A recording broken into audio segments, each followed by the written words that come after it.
It's a very special edition of Run a Profitable Gym. In this episode, John Franklin of Gym World Worldwide chats with Curtis Christopherson about scaling his fitness business to 23 locations. Please hit subscribe so you can run a profitable gym too. Now, here's John Franklin. Hello and welcome to Gym World Worldwide. We have a very special episode for you today. We are bringing on Curtis Christopherson of Innovative Fitness. He is a personal training gym mogul. We're going to hear his story of scaling from 1 to now 23 locations, doing over 7 figures on average per unit, per location, hiring 200 to 250 trainers system wide. And we're actually co-publishing this episode with Two Brain Radio. And so we want to get this in the hands of a lot of gym owners because we think Curtis has a lot to teach y'all. So how's it going? Good morning. What do you got to say to the gym world? Yeah, good morning. Thanks for hosting me. And yeah, it's time to get going today, like every day. All right, let's rock and roll. So tell me, what is Innovative Fitness? Yeah, Innovative Fitness is exclusively a one-on-one personal training model and gym chain. So we have, now 23, up to 23 locations, boutique models, so about 4,000 to 5,000 square feet. And we exclusively deliver one-on-one and two-on-one services. That, this is like how long you were like the original founder of this, right? It's kind of, it's got kind of an interesting story behind it, right? You know what? Uniquely enough, I'm actually not. In 1997, our two founders, Matt Young and Jeff Sharp, founded it out of university. They were about 11 years my senior. Our first location opened up in 99, and I was like the 7th employee. And after, in 2002, when I joined the company, we had 1 location opening up 2. And they looked at me and they said, "Hey, we're going to lose you. Do you want to be, part owner of this?" And so I opened up our second location. I owned our third. There was 3 of us. We each owned 1 each. And then I kind of joined the ownership group right then and there. And in 2017, I actually bought out the 2 founders and my partners. Oh, wow. Okay. Because I remember you telling me, I remember you telling a story on a different podcast where you took out a loan. It was like you were 22 years old and took out $400,000 to open the first location. So it was actually like the third of this chain, or was that a separate thing? No, yeah, it was our third location. So we had just opened 1 each. And I was 22 going on 23, took a $450,000 line of credit out to expand our brand and our business. And and I did that, and then the rest is history. So we combined forces. I led the organization from 2003 all the way up until today. Wow! So you've been in the game 25-ish years now. Yeah, I mean the brand and the business has been around for close to 25. I've been at the helm for the last 20 to 22, and it's been quite the journey, that's for sure. And I'm guessing you've made no mistakes along the way. You just nailed it right out the gate and instantly scaled up. Yeah, none. Yeah, overnight success, super easy, straight line, and no bird's nest along the way. Awesome. All right, that's the end of the podcast, guys. I hope you got a lot out of it. No. Yeah, so let's get into a little bit about the service, the packaging, and pricing. Because my understanding is you really only offer like one-on-one, one-on-two. Is that correct? Yeah, for the last 25 years, that's ultimately what we've provided. Strictly in-person, one-on-one, one-on-two. Someone comes in, it's an employee-based model. So they have a consistent experience and service. And we've done that up until now.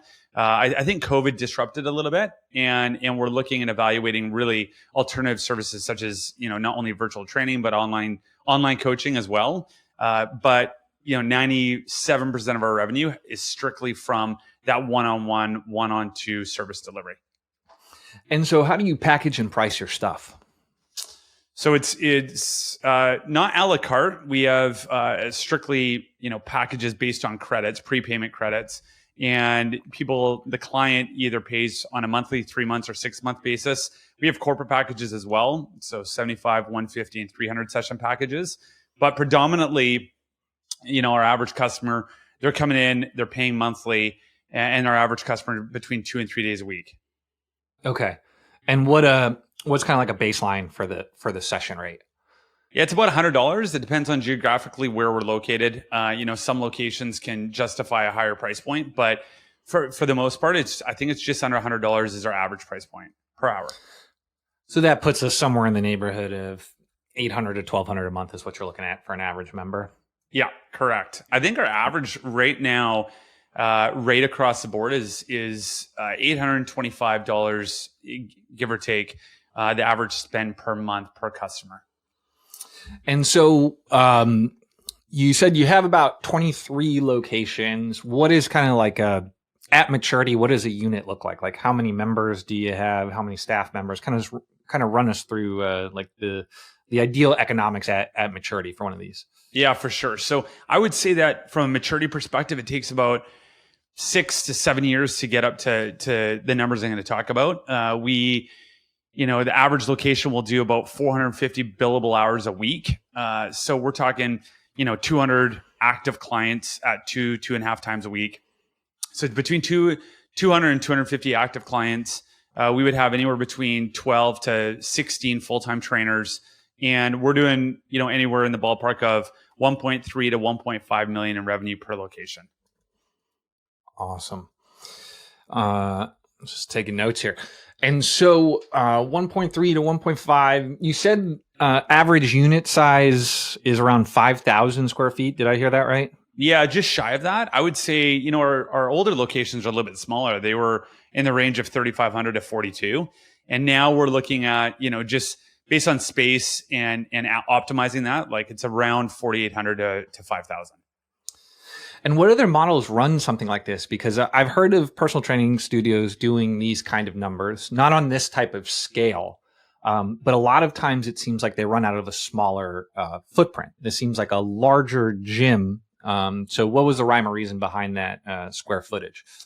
Yeah, right from the beginning, we were always about the premium side of the market. So we have, beautifully designed amenity spaces. So, for all the clients, shower facilities, which takes up quite a bit. And then typically we have a good sized staff room for the staff so that they actually have, the ability to do the work, online programming, coaching, and stay connected as a team. The training floor space is about anywhere between 2,000 and 2,500. And the remaining is, divided up between shower facilities, front desk, reception area, and then the staff room and staff facilities as well. And you're primarily located in in tier 1 cities, right? That seems to be if I'm looking through the location list here, some of these are. Yeah, we usually anchor in tier 1. So Vancouver's where our home is and where we started. And we usually expand like a hub and spoke model where we'll plant the brand and the business, not necessarily in downtown or the center, but we're in Vancouver and then we're in 8 suburbs around Vancouver. So the suburb markets that are anywhere between 30 and 45 minutes away from downtown, do extremely well for our business. So I'm guessing your bread and butter is probably like 45-year-old mom or 45-year-old working dad. Is that about right? Yeah, pretty close. I think our average client is around 48 or 49 years old. Typically CEO, executive, stay-at-home mom, stay-at-home dad, and 50-50 split. Every location's slightly different, but on average, it's about a 50-50 split between male and female. It seems the price point sounds like relatively reasonable for higher end personal training. So is $100 a session usually like top end of the market in most of these places? Like I know there's a lot of disposable income floating around in Vancouver, Toronto, some of these tier 1 Canadian cities and the burbs. Yeah, I would say it's a very competitive price point. I wouldn't say it's the top end, but I also wouldn't say that, I think we're in Vancouver, unfortunately, there's a significant amount of competition.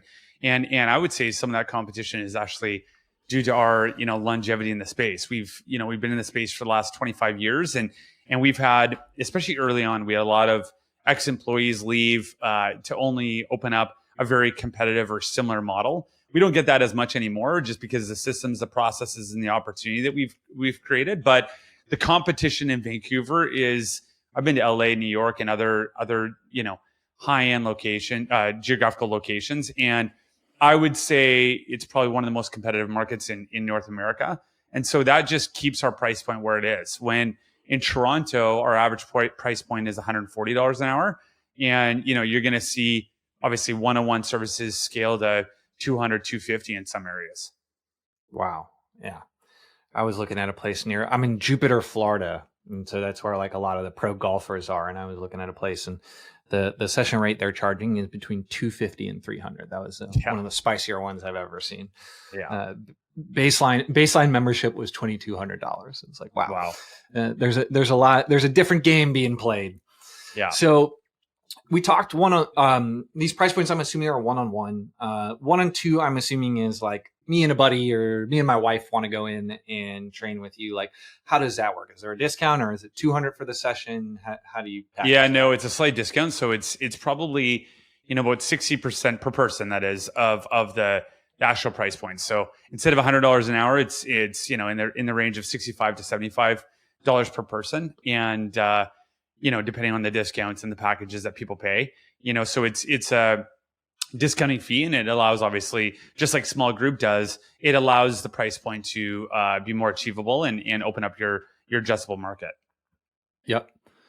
And so we're talking 250 at maturity, 200 to 250 clients at maturity. You said 6 to 7 years, which is a longer ramp up than we hear from a lot of other people. So either, sounds very realistic and believable. How do you get bodies in the door? What's your marketing? You know what? We spend 1% on digital, like 1% of our revenue is dedicated for digital advertising, anything from search or digital ads. That being said, 90% of our business comes from word of mouth. And because of our strong retention, I think our average right now, pre-COVID anyways, was 7.2 years. So we don't need, a significant amount of new clients per month or per year. We have a retention rate of, anywhere between 90 and 92% typically. And so we'll have 8% attrition just based on travel, finances, moving or just, transitioning out of the business in terms of, they're done with the services. So, for us, 99% is word of mouth. Brand awareness obviously plays a big part of that, but, it's all about experiences. And if we can, create great experiences and great results, then, the rest of the magic happens by itself. Are you saying that 90 to 92, is that monthly or annual? The attrition? So we have about, give or take, like I say, between 8 to 12% attrition on an annual basis. Okay. Wow. Yeah. So that's pretty impressive.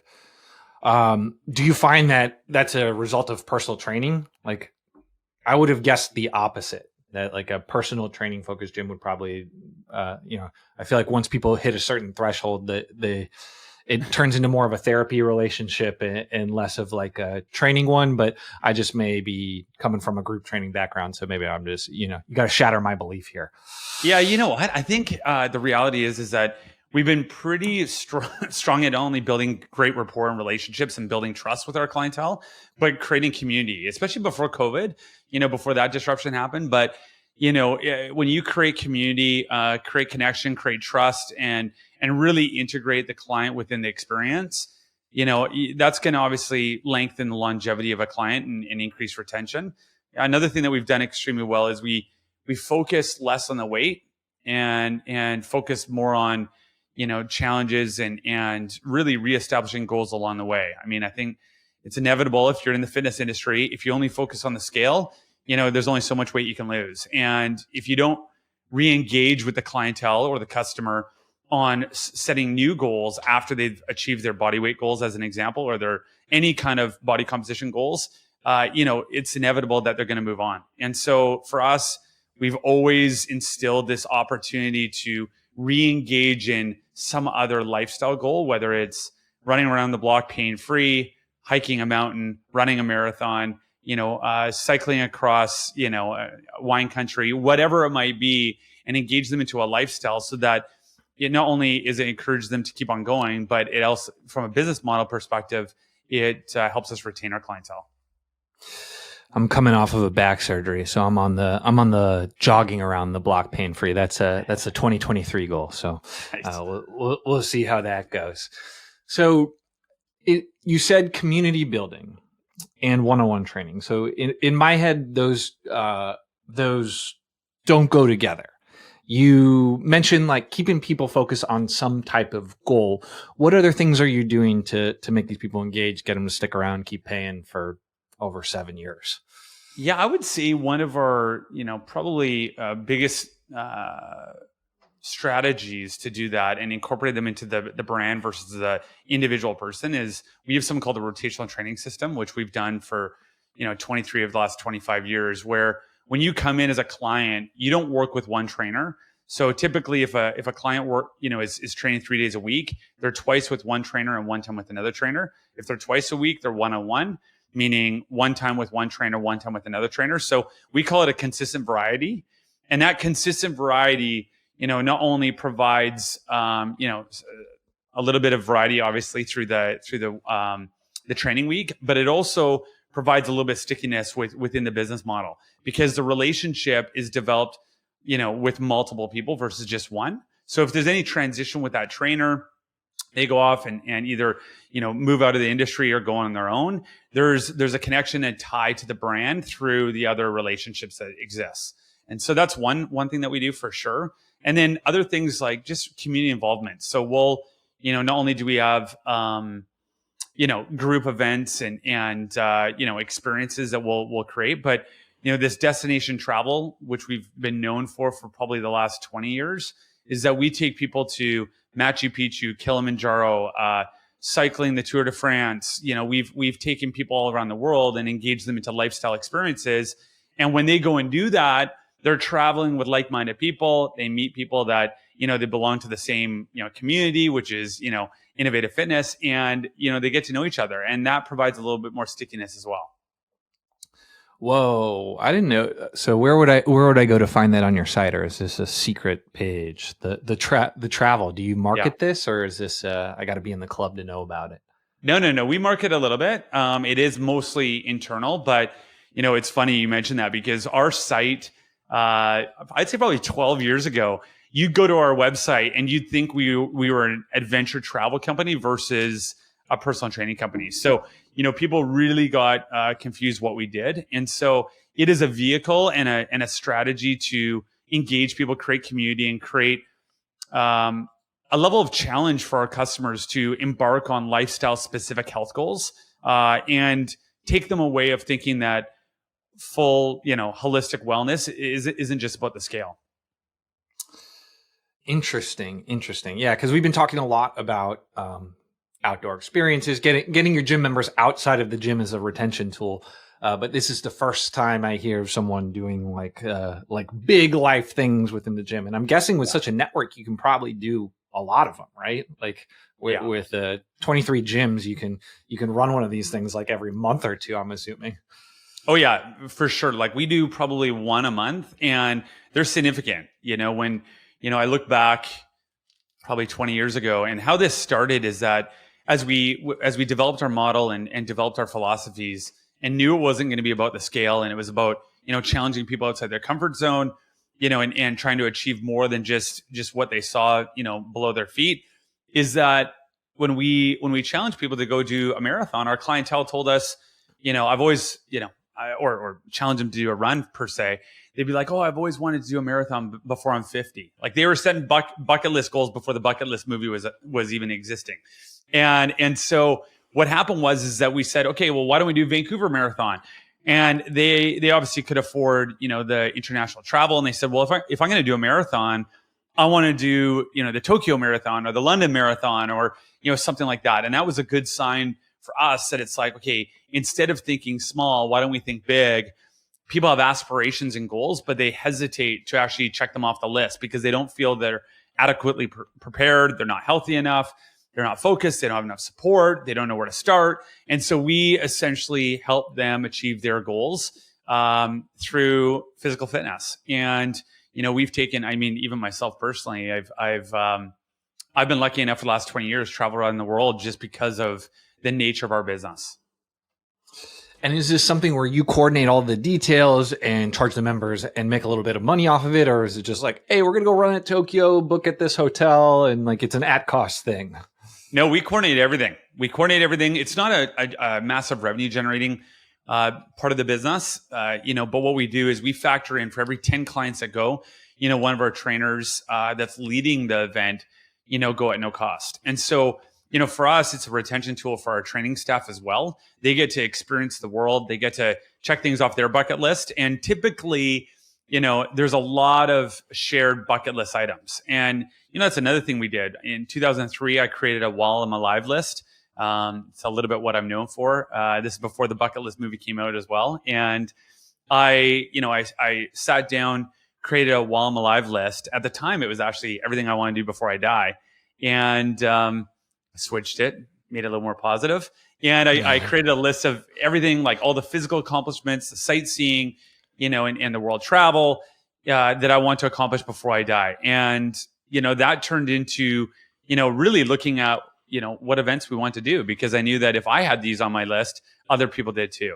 And so a lot of our events came from that. Yeah.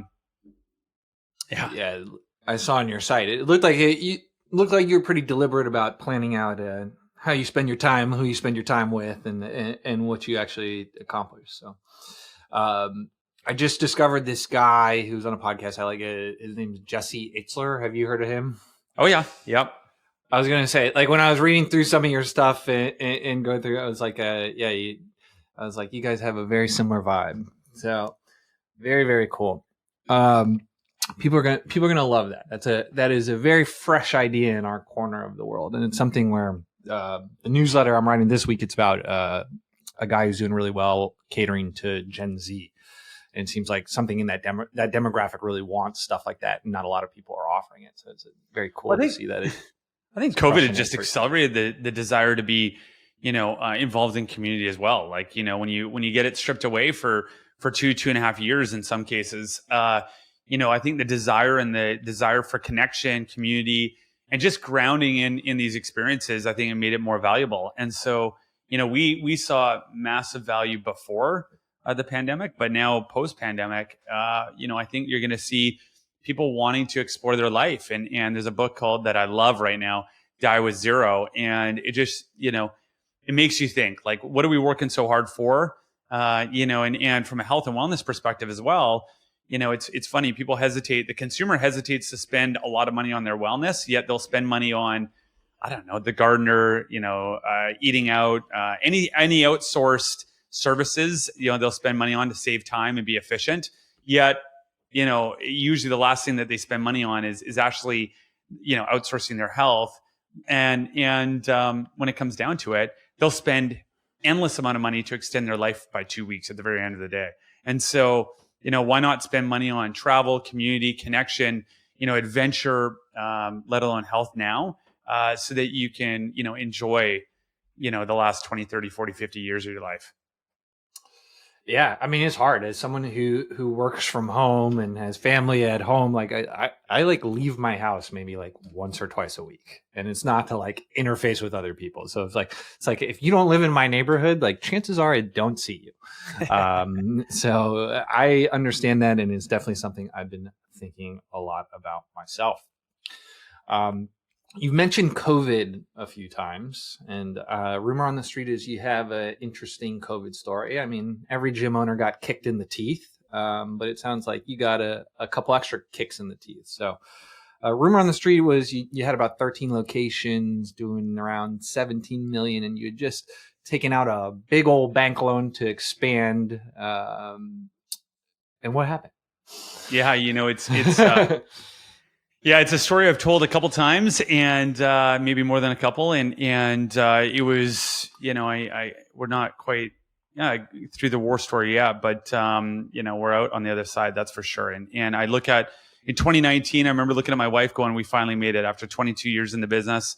We were expanding, we were doing well, all of our locations were thriving. And in January of 2020, we worked with the banks, and if anybody knows the banking industry, especially in Canada, actually, they don't like to finance our industry. So, being the second highest failing industry in North America, one being restaurants, two being fitness, it's really difficult to get expansion capital. And after, the length of time that we've been in the industry and the success we've had, the banks were knocking on our doors in January of 2020. And, I closed out, a $4 million expansion credit line, to expand, our locations actually down to the US. And so we closed that mid-February or end of February. And I remember getting on a plane, I think it was, don't quote me, but I think it was like February 18th or 20th. And I went from Vancouver to Toronto, Toronto to New York, New York to San Diego, San Diego to LA, LA to Seattle, and Seattle back to Vancouver. And in that process, I had signed a couple leases. I signed 2 offer to purchases. So we were going to buy 2 boutique gyms, and I had signed 2 significant leases, especially one in Toronto on Bloor and Yonge Street. And I came back, with the first week of March, and I knew something was up, especially going through New York. Like, you knew something was going down. And sure enough, on March 15th, we shut our doors. And I remember looking at myself going, not only did I take all this risk, we were just there. Like, we were, after 20 years plus in the industry and making it as far as we did, and then getting the capital to expand, we went from the top of the world to figuring out what the hell we were going to do, and we had to navigate 13 locations. Lucky enough, with our expansion plans to the US, we also had the desire to build our own software. So 7 months prior to the pandemic, we were developing our own software because we felt like the industry needed something that didn't exist. You had MindBody on one side, and you had Trainerize on the other, 2, great software solutions, but didn't really solve the need for a one-on-one experience, scheduling, billing, invoicing. At that time, Trainerize was predominantly an engagement tool and a programming tool. And so we started developing our software that we needed to expand successfully down in the US. And we had enough code and enough of it put together that we were able to accelerate the go-to-market. And we brought it to market, attached a virtual streaming solution to it, and deployed that within 2 weeks. And so March 15th, we closed our doors. And March 30th, we deployed over 200 trainers to deliver high-end personalized virtual training services, all paid to our clients. And we didn't lay off, we laid off one person who was in charge of expansion. We weren't expanding brick and mortar, and we weren't designing any new spaces. And so, and that's how it, that was the first couple of weeks of COVID. And that quick pivot, that fast, quick go to market, just enabled us to lay down a pathway for us for the future. And looking back, it saved us for sure. So you pivoted to the software and moved your members online, and were you able to retain a decent amount? Or, we talked to some gym owners. We had another guy on here, Matt Wilbur. He was a Fit Body boot camp franchise with a ton of locations, and similar thing. He had just like closed on this $3 million loan and bought a bunch of them. But like his was just like all large group training. So it's just like 70% of his business, poof, gone. With personal training, I'm imagining you probably were able to hold on to a little more revenue than that. Yeah. I mean, we were still down quite a bit. But it enabled us to stay engaged with the ones that wanted to do the virtual training, and I would say that we were down, 50, 60% for sure. That being said, it allowed us to stay connected, and that allowed more than anything, it allowed us to keep our employees employed. We could pay them, keep them in the community, so that when we were ready to open up, we actually had the employees deliver the services. So out of anything, I'd say that was the biggest saving grace. And, if we saved and kept 50 to 60% of our community engaged with virtual training, then the other 40 we had to work hard for to get back when we were open. And some of them, they just took a 2-month break or a 3-month break from a hiatus perspective. And, we got a decent percentage of those back. But,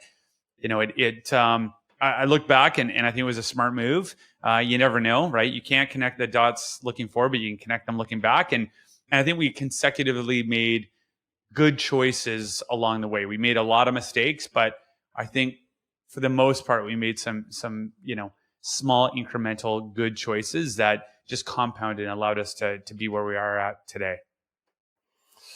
It's gnarly, man. I also pivoted to software, but I did it 2019 when I sold my gym. So I got just lucky. I was in New York, so where it was the worst, and so I dodged an absolute crystal ball. I guess you had, right? Crystal ball. If it was a crystal, people say that, but if it was a crystal ball, I would be a lot richer. I probably would have put some of that money into some stocks in the bottom of 2020. So didn't have that much foresight. So you mentioned something interesting in your model when we were talking about community. So you said in a lot of personal training models, it is like the client is owned by a trainer. Mm-hmm. You said that you swap it up. So 3 times a week, I could potentially see 3 different trainers, which is interesting, right? Because when I think of like, what are the threats of opening a personal training studio? One of them you mentioned, it is like everybody falls in love with your star trainer and then they leave and take half your business with you. So was this a process born out of like protecting your core business, or was this something that just made life a little better so you could like block schedule trainers? Yeah, you know what? It happened.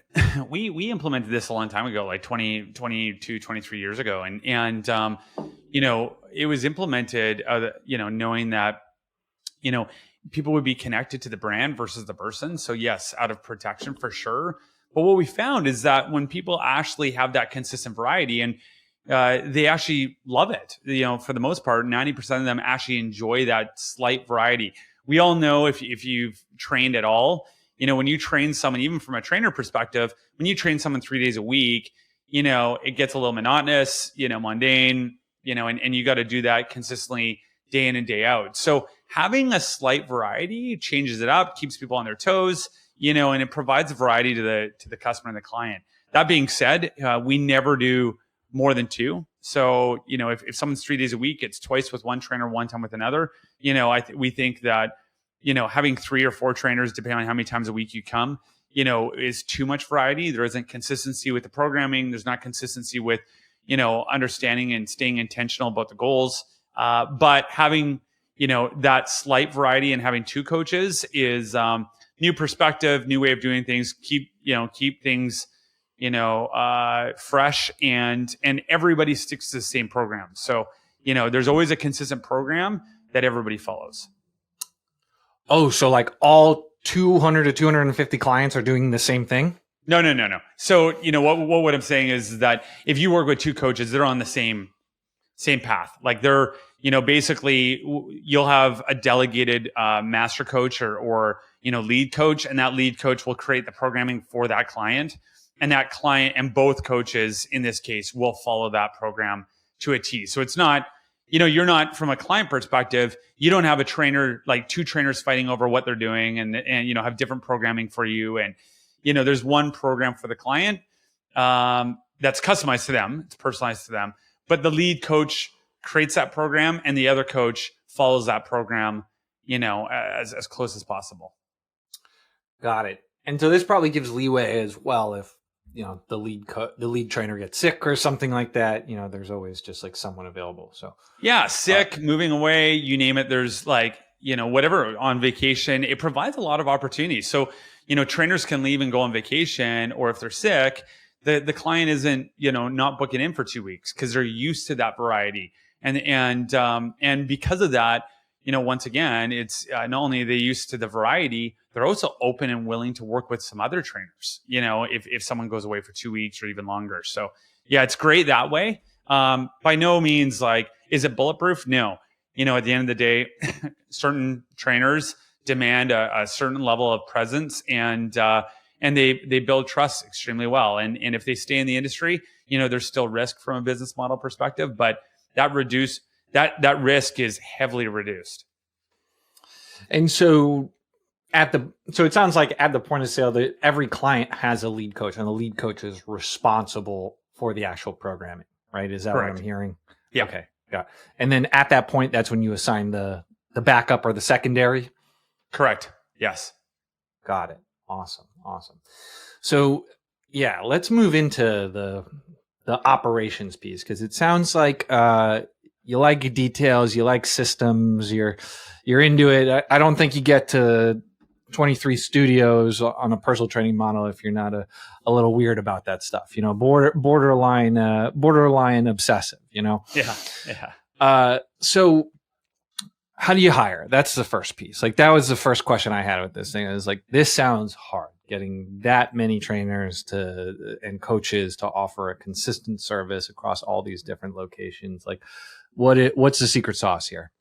Yeah, I'd say that experience is actually like probably one of the lower characteristics that we look for. Our big thing is, first off, are they certified? Are they educated, to be in the field? That's number one. They have to have a certain level of certification or education. And then we look at and evaluate them as an individual. So, are they, team oriented? Have they played team sports, previously? Are they, what's their desire to be a student of the game? Not only do they have post-secondary education or some level of certification, but, are they constant learning? Like, are they learners by heart? So team, attitude, aptitude, are they student of the game? And then, experience probably, is probably, fifth on the list. I would say also, do they lead by example? Do they walk the talk? You don't go to a dentist with bad teeth. You don't have to be blessed with great genetics, but do you challenge yourself personally and physically like you would expect of your own clients? And so when we look at those characteristics, whether it's, a team background, someone that's seeking out knowledge and experience, someone that, walks the talk, those are the characteristics we look for. And, if they have experience, that's just a bonus. But we believe with our system structure and onboarding process that we can help, apply people that have significant education in the field and teach them how to be and ramp them up to be a great trainer pretty quickly. So, like I say, that's what we're looking for. We also look for, generally speaking, people that are, 23 to 27 years old. There's exceptions, sometimes, you have some, a little bit older veterans in the field that want to work with us. And that's always great. That perspective for the clients when you're working with an older trainer, I think they like that. But regardless, when we hire someone that's fresh out of university, it's, we can help mold them, teach them, educate them, and really onboard them successfully. And so it says here, I was going to ask, because you said you're about 14 to 16 full-time per location at maturity. So this is something where it's not like a salary gig, right? Everyone's paid by the session, but it looks like you offer some benefits and stuff. So maybe talk a little bit about how you comp, because I'm sure that is going to be a question in a lot of gym owners' minds here. Yeah, for sure. So everybody's paid on the hourly basis. We only have 2 salaried employees per location, and those salaried employees are typically our manager, our studio manager, as well as our front desk administrator. So we have our front desk administrator as well. And what we do is, as we pay people, they get an hourly rate for the training sessions that they deliver on. But we ensure that they have a minimum of 25 hours to begin with. For us, that's kind of our sweet spot. If someone is training less than 25 hours and get paid for less than 25 hours, we know our likelihood of retaining them is going to be low. So our goal is to build the schedule up to have a minimum of 25 hours when we onboard someone. And then because of our team environment and how we structure the scheduling, we also provide, a strong scheduling platform where people aren't burning out because they're, doing the mornings and the nights and split shifts. So we have 2 shifts, typically. Typically people will train from 6 o'clock in the morning till 3 o'clock in the afternoon. That's one shift. And then, as our morning shift goes on break or lunch, our afternoon and evening shift starts. So they start at 11 and they go 11 to 8. So we have a 6 to 3 shift, 11 to 8. There's obviously exceptions to that, but that's typically how we structure it. And, most of our trainers will train between 32 and 34 hours a week. They get paid hourly, but we include additional medical benefits. So, we contribute to their medical, their benefit plan. So extended medical, we cover their insurance. Yeah. And we have some other, unique benefits as an employee working for our company. So basically 25 is kind of what you consider the threshold for full time. And then how long does it take to ramp? Because I heard you had a very robust training program. Yeah. So that's shifted over the years too. I remember, let's talk about the onboarding process. We used to believe that someone had to actually, go to the tryouts to make the team. And so we used to take people into a 2 to 3 week onboarding orientation process. And it didn't guarantee that you got a job with us. Employment laws changed quite a bit, so we can't do that anymore.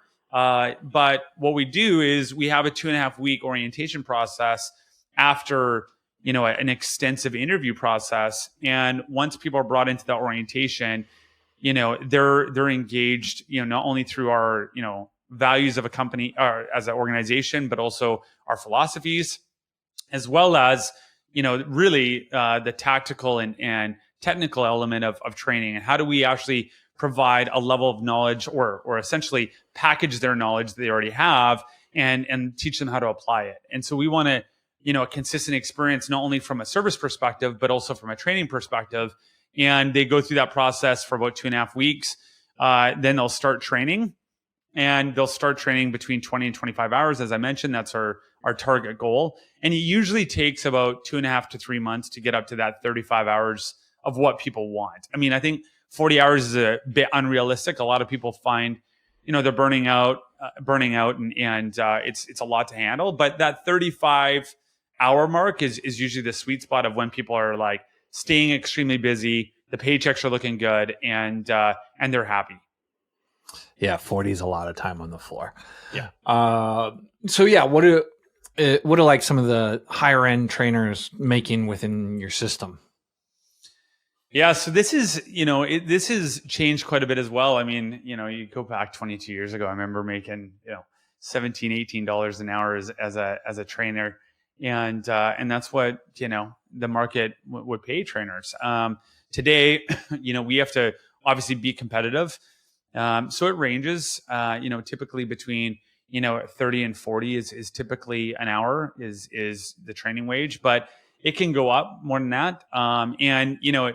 What we want to do is we want to provide long-term opportunity for people. So whether you want to be a studio manager, we have a franchise solution. So if you want to own your own franchise, you can do that.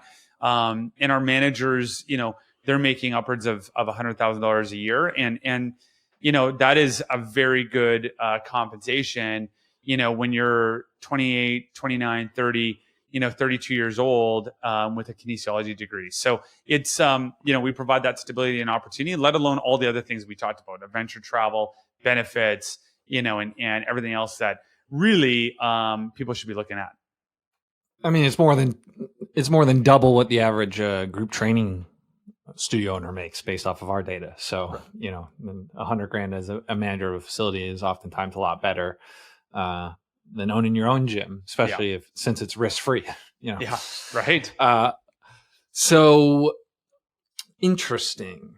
And so, you said you had 6 that are studio owned or corporate owned locations with a few in the pipeline, and then about 10 franchise locations.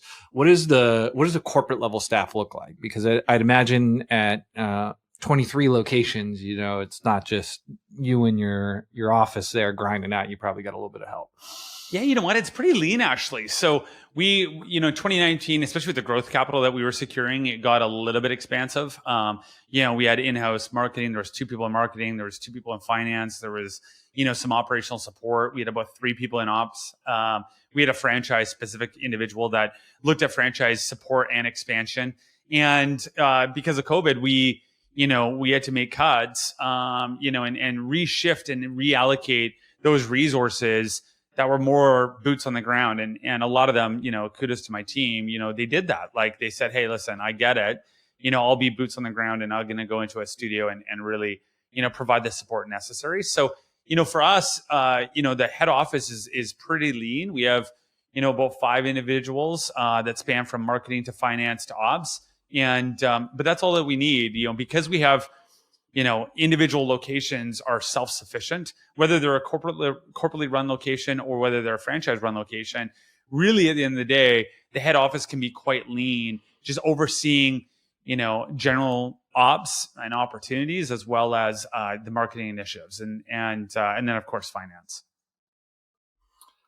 Anything else on I feel like people are going to be like, this is drinking out of a fire hose. We're just going back to back to back. You're bringing the noise. This is great. I want to talk a little bit about some of the lifestyle engineering stuff and, how entrepreneurs and fitness entrepreneurs especially can live their best life. But is there anything else on the studio side you think that's interesting and important and worth discussing with our audience? Well, I think, at the end of the day, we touched on the processes and the systems a little bit. We've systemized the personal service as much as you can.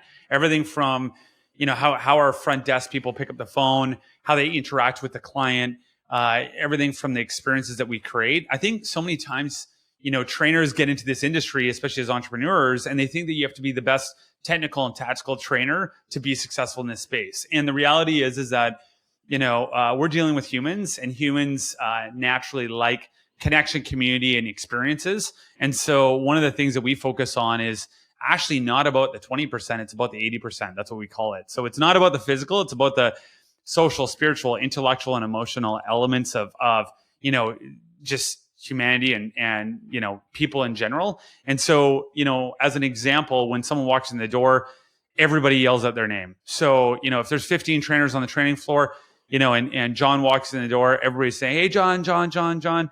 That's what we do. And just like Cheers back in the day, for those of you that remember that show, everybody knew Norm's name, and it makes people feel welcome, right? It makes them feel part of a community, and people want to be seen and they want to be heard. Like, that is it, And so we always say that people don't come to work with a personal trainer to achieve weight loss goals. They come there to boost their self-esteem or self-confidence. And now people don't put that on a card. They usually don't talk about that in the consultation process.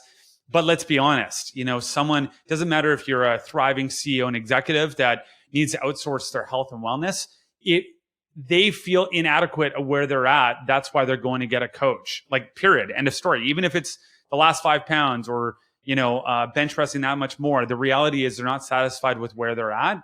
And that plays into self-confidence and self-esteem. So how do you actually recognize people, meet them where they're at, make sure that they're seen and heard, and ensure that it's not just about, the technical element of the training experience. You can over-index that so much, but for the most part, the general population, people that are 45, 50, 65 years old, whether you're a CEO, executive, or a stay-at-home mom or dad, they just got to move. They got to be encouraged, inspired, held accountable, and they need the coaching to really move on a regular basis, and that alone, when we just implement movement, they're going to achieve, a significant amount of their goals and results just from that. Now, there's a lot of diminishing returns, and if you're a professional athlete, that last 10% makes a big difference. But for the most part, I think we over-index the training experience, and we don't pay attention to the service side of it.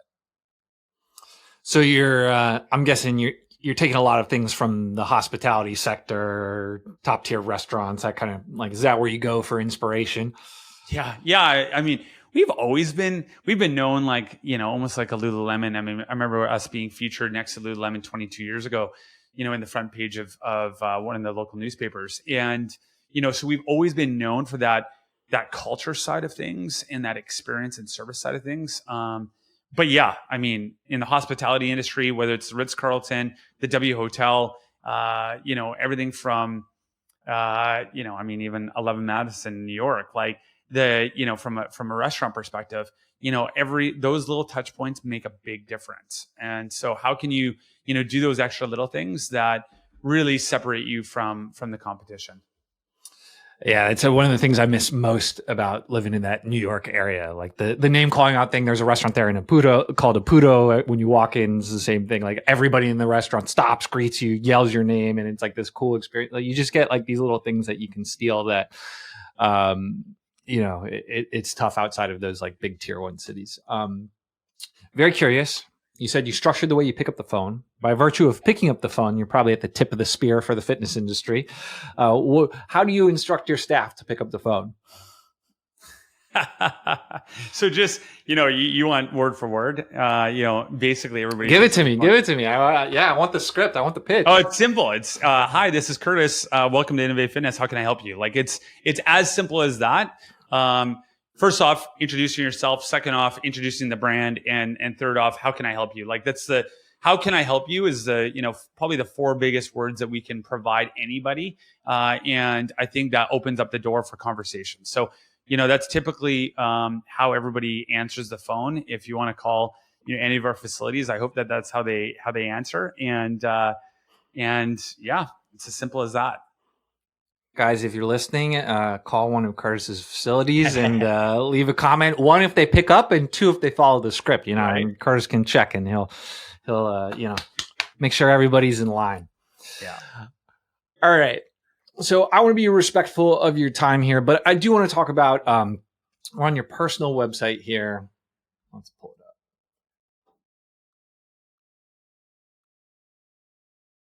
Here on your personal website, your headline is empowering wellness leaders to live their best life, which is great. On the two brain front, one of the things that Chris Cooper talks a lot about is, you can make all the money in the world, but if you are working all the time and still a slave to your business, are you really rich? There's two elements. You have to have your time and you have to have the income to kind of go forward and pursue interesting endeavors. You're also a family man. You have two kids, right? Yep. Yes, it is. All right. So I got some businesses. I'm a wellness entrepreneur. I got two kids. I got a 2-year-old and a 10-month-old. And to be honest, man, I'm having trouble like balancing it all. It just seems very difficult to keep juggling all these pieces. And I don't think I'm unique in this, right? I think very difficult. And so if you're someone like me who's probably, I feel comfortable in where I'm at business wise, it's just difficult to manage all the other pieces of life along with it. Like, what's the secret? How do I have it all? Yeah, it's you say 2 years and 10 months. Is that what you said? Yeah, tight turnaround. Yeah, you're in the thick of things. I have a 9-year-old and 7-year-old, and I'm going to tell you, probably the hardest time that I had was the kids were 3 and 1. From 3 and 1 to 4 to 2 was probably the hardest and most challenging years. You have a little one that's still dependent on you, another one that is still heavily dependent on you. Can't tie their own shoes, and wants to go and explore the world. So I don't envy your position, although it's unbelievable. There's a lot of sleepless nights, and you're juggling quite a few things. For myself, we didn't even talk about our tech business called WRKOUT, but I manage our innovative fitness business, 23 locations, and at the head of at the helm at that business, and then we have a thriving technology business, which we're working with Chris, and some other platforms like Trainerize and NASM with, and it's even task switching that is hard. So when you're focused on a service side of the business, and then you have a tech side of the business, and two separate businesses, two separate operating teams and leadership teams, and then you got to go home and you got to be engaged with a 9 and 7-year-old. And I sit on boards. I coach soccer, my little guy's soccer, and then you got to stay fit and active yourself. So, for me, the discipline of time management is a big thing for me. I've learned that over the last 20 years. I'm intentional with everything I do. There are times where I have 11, 12, 13 meetings in a day. The other day I had 12 meetings before 2:30 in the afternoon. 12. I woke up at 5:30 and I had either half an hour or hour meetings all the way up until 2:30, and then my day started then. So, for me, it's learning how to say no. I only do the things that I need to do. Ryan Holiday said something. I spent time with him not too long ago, and Ryan Holiday said, "Can you imagine every yes means no and every no means yes?" And I said, "Why don't you expand on that?" And he said, every time that you say yes to something, you're saying no to something else. So if you say yes to something, you're saying no to that hour that you're spending with your kids, that no to going for that run.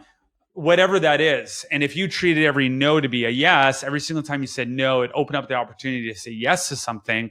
It really changes your mindset on what you commit to and what you don't. And so, I got a lot from how he framed that. He's a magician with his words. And funny enough, I probably said yes way too many times over my lifetime. But one thing I do really, really, really well is I plan my day very intentional. I control my schedule like you wouldn't believe. And then the last thing is you just have to hire great people. A good friend of mine, Dan Martell, is a great podcast. And, he wrote a book called Buy Back Your Time.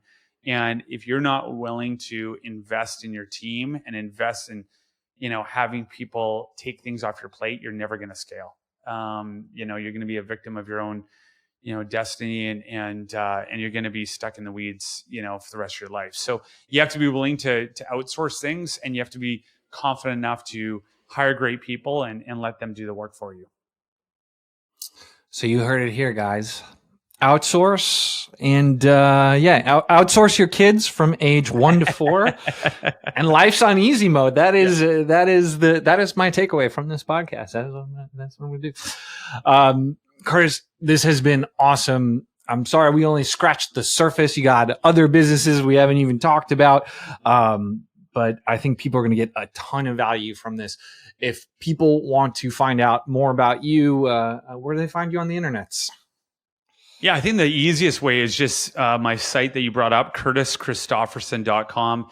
Has everything about our two businesses, Innovative Fitness and Workout, which is WRKOUT.com.